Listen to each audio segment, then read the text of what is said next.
괜찮아요. 제가 나중에 잘할 수 있게 해드릴 수 있어요.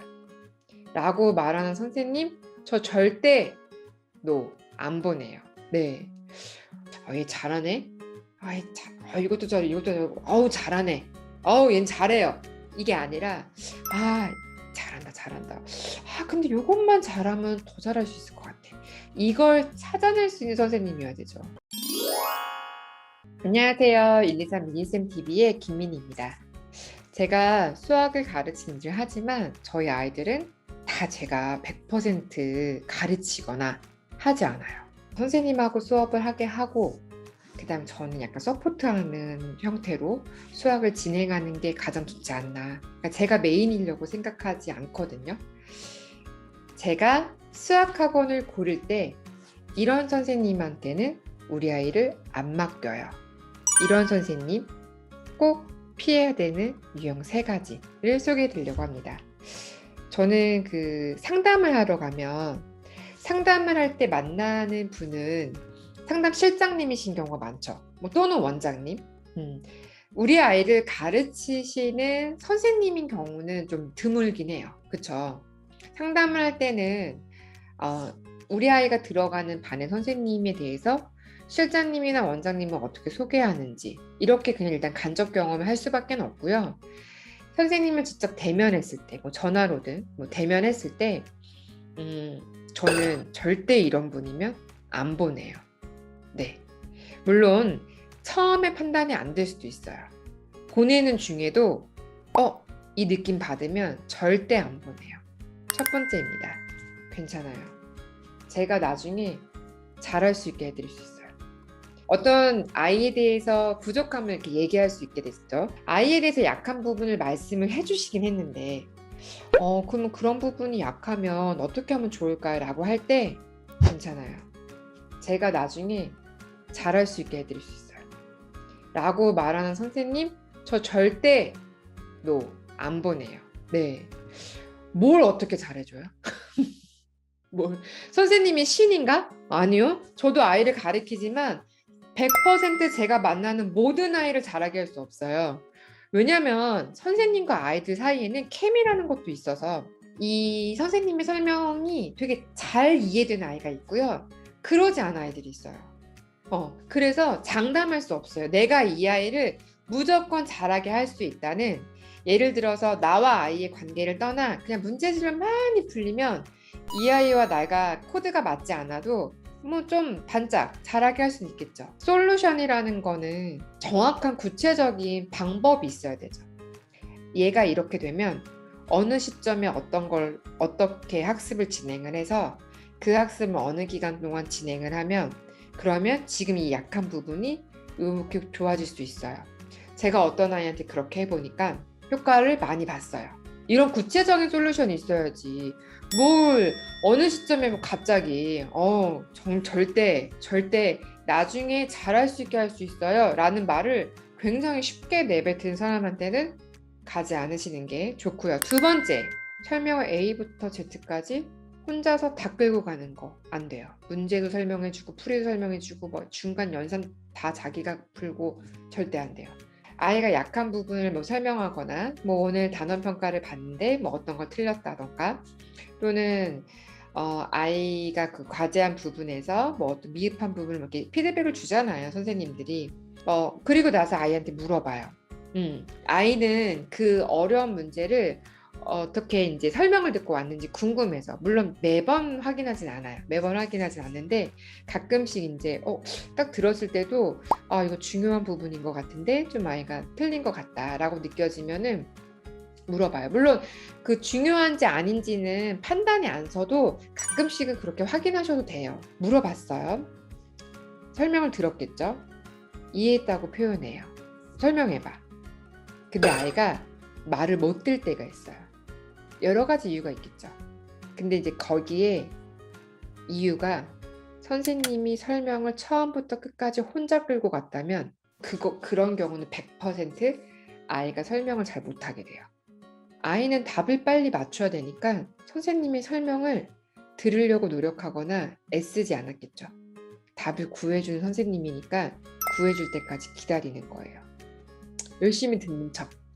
근데 거기서 단 하나라도 선생님이 이렇게 말해줬는데 이 다음부터 기억이 안 나. 이거는 진짜 잘 들었는데 뒷부분에 까먹을 수도 있어요. 왜냐면 틀렸다는 건 어려워했을 거니까 한 번에 이해가 안 됐을 수 있겠죠. 그러면 이제 그걸 알았으면 선생님한테 저번에 그 문제를 아이가 좀 물어보니까 이해를 못한 것 같아서 다시 알려주시면 좋겠다라고 어필을 해요. 그러면 선생님이 또 어떻게 대처해서 아이 편에 보내주시는지를 확인하는 거죠. 수학을 잘 가르친다는 건 선생님이 문제를 잘 푸는 걸 말하지 않아요. 선생님이 문제를 잘 풀어서 뭐 하게요? 얘를 잘 풀게 시켜야 되잖아요. 내 앞에 앉아있는 그 아이가 문제를 잘 풀게 도와주는 게 선생님의 능력인 거죠. 선생님의 역할인 거고. 근데 선생님이 막 현란하게 막 설명을 되게 잘해요. 남는 게 없어. 그러면 수학 실력 잘 안 늘어요. 그래서 반드시 이런 경우는 저는 좀 피하는 게 맞다. 네.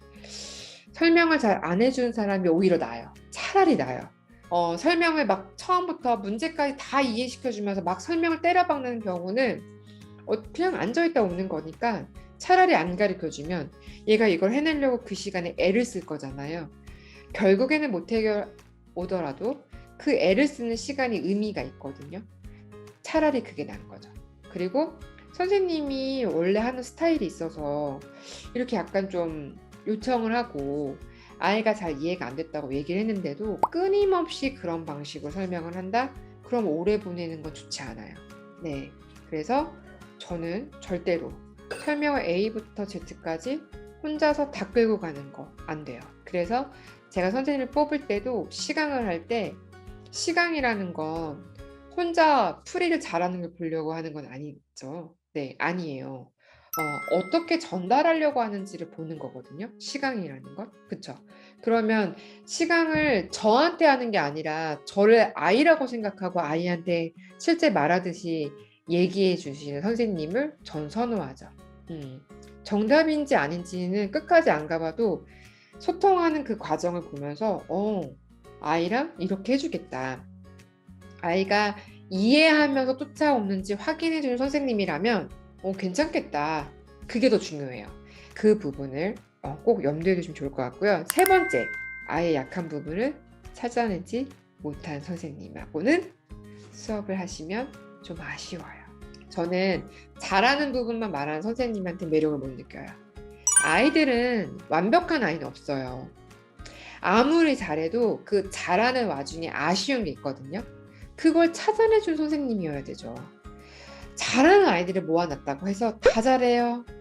얘는 항상 잘해요. 숙제도 잘해요. 하고 이해도 잘하고 발표도 잘해요. 아닐걸요? 절대 그렇지 않아요. 아이가 다 잘해도 잘 못하는 거 한 가지씩은 꼭 있어요. 왜냐? 지금 완성되어져 가고 있는 단계잖아요. 고등학교 진짜 잘하는 아이들도, 고등학생 진짜 잘하는 아이들도 완벽하게 한 치의 오차도 없이 그런 아이도 없어요. 저도 완벽하게 한 치의 오차도 없이 문제를 다 맞추지 않아요. 저도 풀다 보면 틀릴 때 있고 헛다리 잡을 때도 있어요. 저도 그러는데 하물며 아이들은 더 많이 그렇겠죠. 근데 그 부분을 일반적인 선생님만의 기준으로 얘 잘하네? 이것도 잘해, 이것도 잘해, 잘하네, 얜 잘해요, 이게 아니라 잘한다. 근데 이것만 잘하면 더 잘할 수 있을 것 같아. 이걸 찾아낼 수 있는 선생님이어야 되죠. 저는 그런 선생님한테 매력을 느껴요. 그래서 잘하는 부분만 어필하기보다 잘 못하는 부분을 찾아내고 솔루션을 제시하지 않아도 돼요. 찾아내는 것도 능력이고요.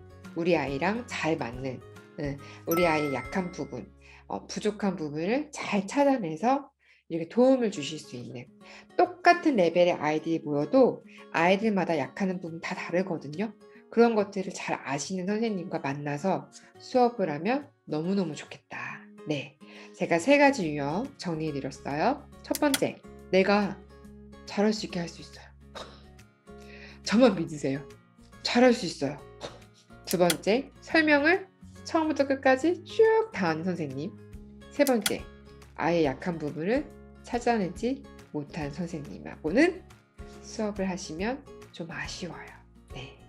물론 선생님들도 다 각자 노력을 하시고 저도 부단히 노력을 해요. 아이들마다 얘는 뭘 잘하고 못하는지 부단히 노력을 하거든요.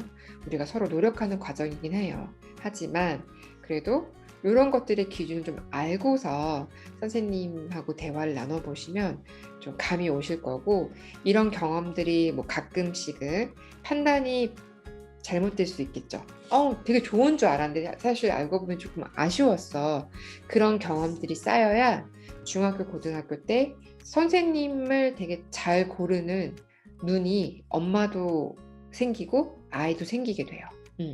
오늘은 수학학원 원장님이 이런 선생님한테 절대 우리 아이 안 맡기는 유형 3가지를 소개해 드렸어요. 네, 오늘 영상이 도움되셨다면 구독과 좋아요 눌러주시고요. 저희는 다음 영상에서 만나 뵙도록 하겠습니다. 다음에 또 만나요.